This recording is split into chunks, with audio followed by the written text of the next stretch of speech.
What does it mean when someone says that someone's ego is well developed? If what? If their ego is well developed, it means they haven't got a chance. Yeah. I've had someone say that to me. Spiritual people who said that to me. Oh yes. I've had people say, and That's they think it's a possibly good. because you're challenging theirs. Well, I have had people say it to me. I've heard that said in other places. I've never ever understood what it meant. I don't understand it. So what do you think that means? You might not like the answer to this. Fine, I think it means you have to look at the way you're operating.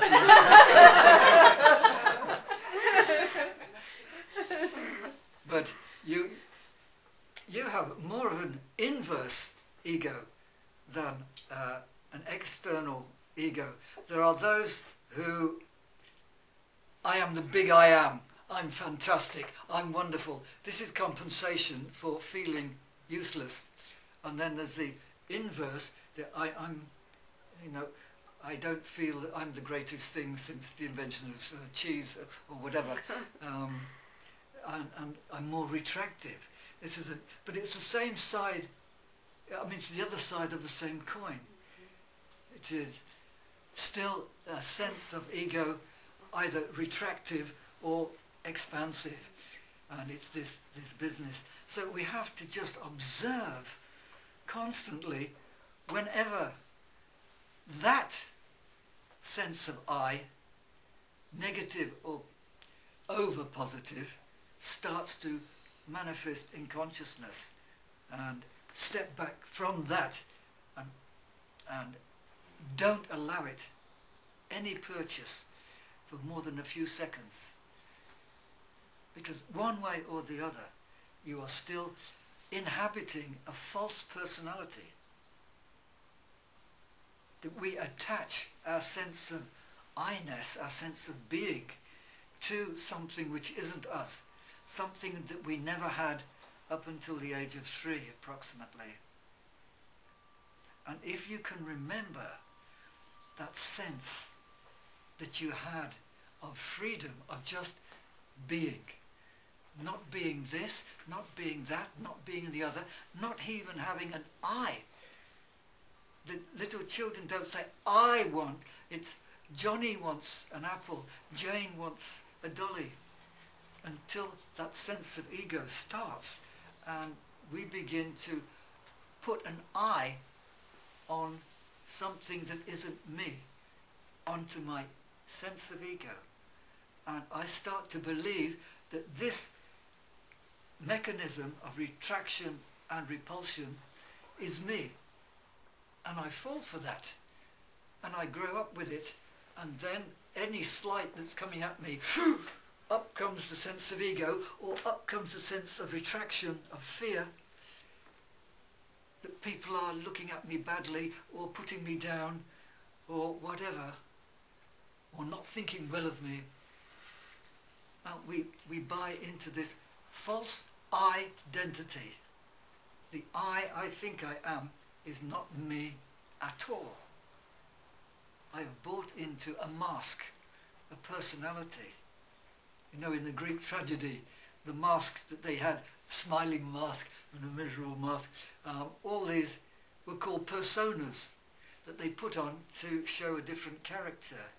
And personality comes from the persona.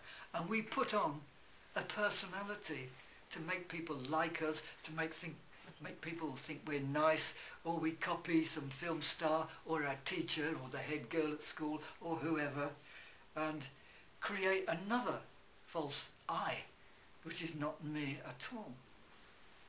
So who am I if I don't buy in to all that?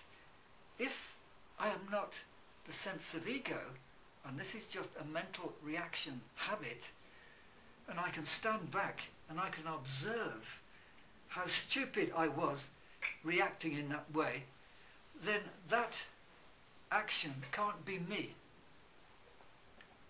And the personality I've created, I can stand back from and say, I'm really playing stupidly here, showing off at the party or whatever, but this is not me either. So if I can stand back from those, and if I can stand back from my job, because people feel, once the ego sense starts to develop, people feel empty. And there's a hole in the being. The child doesn't feel empty. It's just full of the universe. It is God conscious without realizing it. The sage is God conscious with realizing it.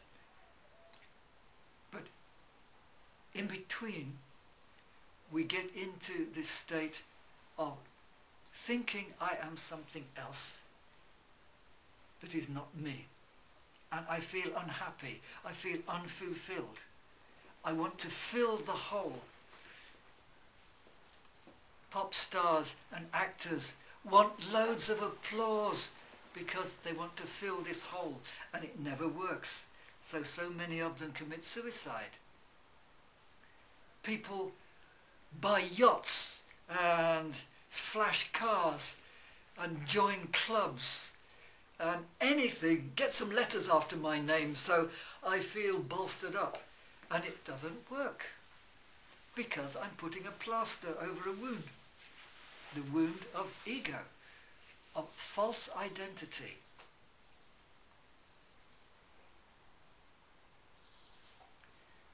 So I identify with my thoughts. Why do I do that? Who is actually thinking the thoughts? Are they not just coming? Isn't the reality that they just appear in my head and I can't get rid of the damn things? Am I thinking? The reality is you are being sorted and you can observe the thoughts going by. Now, you can choose which thoughts to keep. So why is it that I choose all the most negative, put down, miserable, depressive thoughts that come up in my consciousness when there are thousands of other thoughts I could be thinking? Why do I choose that? Who is doing that thinking? The French philosopher René Descartes, he said, cogito ergo sum, meaning I think, therefore I am. But he was putting Descartes before the horse. He should have said, I am, therefore I think. And I think, therefore I suffer. And I suffer because I am foolish enough to buy into all the most depressive and miserable thoughts that come up in my consciousness. Why do I do that? Thoughts, like water, run to their lowest level. You can't afford to allow that to happen. You can't afford 1 second of negative thought, because that's bringing your life energy down. So you are not your thoughts. My mind is not driving me crazy because I don't have a mind. Thoughts come, but I step back and watch them go by. I don't pick up the most nasty ones. Oh, here's a horrible thought, I'll keep that. This is a nasty one, oh, that's awful, I'll keep that. And I stack them up until I explode or I become totally depressive.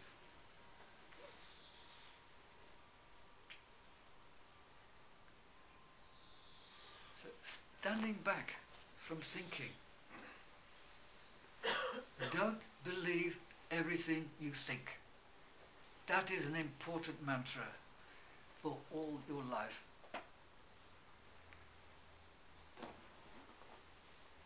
Learn who is actually watching the thinking. If you're not the sense of ego, if you're not the personality, if you're not your job. I am a nurse, I am a scientist, I am a doctor, I am a footballer. No, you're not. That is what you do. It is not what you are. Strip yourself away from your job. Strip yourself away from the life roles that have been put on you. You're a niece, you're a nephew, you're a wife, you're a husband, you're an aunt, you're an uncle, you're a grandma. Take all that away. Who are you? Who are you really? Who are you as the observer, watching all these phenomena happening, all these ideas about what I am?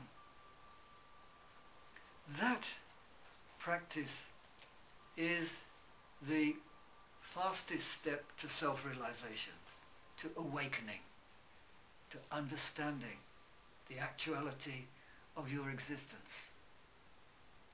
And there comes a time, even when the watcher has gone, and there is just isness left. And it's the same isness you had in the first 3 years of your life.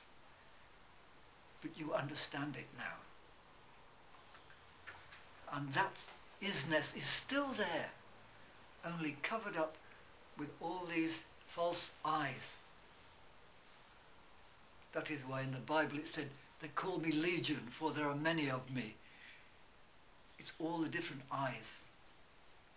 As Jesus said, as my eye becomes single, my eye, me becomes single, not here and here in two hemispheres of the brain, but aligned.